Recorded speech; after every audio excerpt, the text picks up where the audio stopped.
NATO says it may soon end its military involvement in Libya, but the ranking member on the House Foreign Affairs Committee, Howard Berman, says the U.S. is committed to helping the Libyan people take steps towards democracy. Congressman Berman, a Democrat from California, joins us now live. Sir, thank you for your time today. Well, Shannon, thanks for having me here. Let me ask you, as NATO officially begins to wind down, what should we do at this point to help the people move forward? Well, first, I think we should realize that this is a great victory. The NATO-led operation stopped a humanitarian catastrophe. It gave the Libyan people a chance to depose a tyrannical dictator and a man who ordered the deaths of hundreds of Americans in the Pan Am 103 and German discotheque terrorist attacks. We have to stay engaged now. We have a number of tasks, and we have things we have to be concerned about.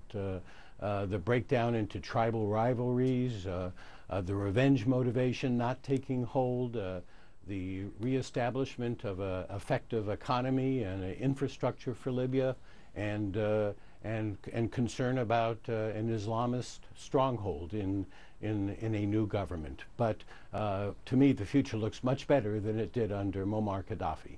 What does the situation mean now for leaders in Syria and Yemen who are also facing a lot of pushback from those who want to see democracy in a different way in their countries? Well, the story of what happened in Libya is instructive here. An Arab consensus that we helped build against Gaddafi was an essential component, bringing on the international community, sharing the burden with countries who had direct interest in this. To the extent we can replicate that kind of a process in Syria, I think the Syrian people will have a much better chance of shaping their own destiny and getting rid of Assad. I want to ask you about another major foreign policy development this week, the president's announcement that all of our troops will be out of Iraq by the end of the year. First of all, do you think that the Iraqi forces, law enforcement, military there are ready to manage their own country? And how would you feel about a non-military presence there, say CIA security contractors or others staying on? Well, first of all, let's put it in a perspective. George Bush, not Barack Obama, signed a status of forces agreement where we committed to remove our troops by the end of 2011. President Obama ran on that issue and reaffirmed that position in February of 2009. So this is not a surprise. We do have interest in continuing security ties and training functions with the Iraqis. We're going to have a significant diplomatic presence.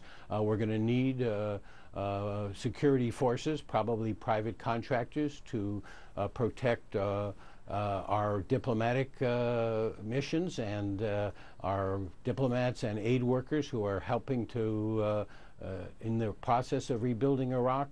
But what this does is it guarantees that the American troops are home by the holidays and that Iraq now has the primary responsibility for shaping its own destiny.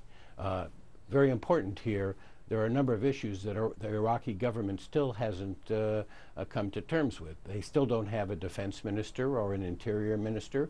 They still don't have an oil revenue sharing law. They still haven't worked out the problems of Kirkuk. I believe in the context of Iraq primarily responsible for its own security and its own destiny, they can come to grips with dealing with these very difficult political issues. Lots of work still to be done. Congressman Howard Berman, yes. Thank you, sir, for your time.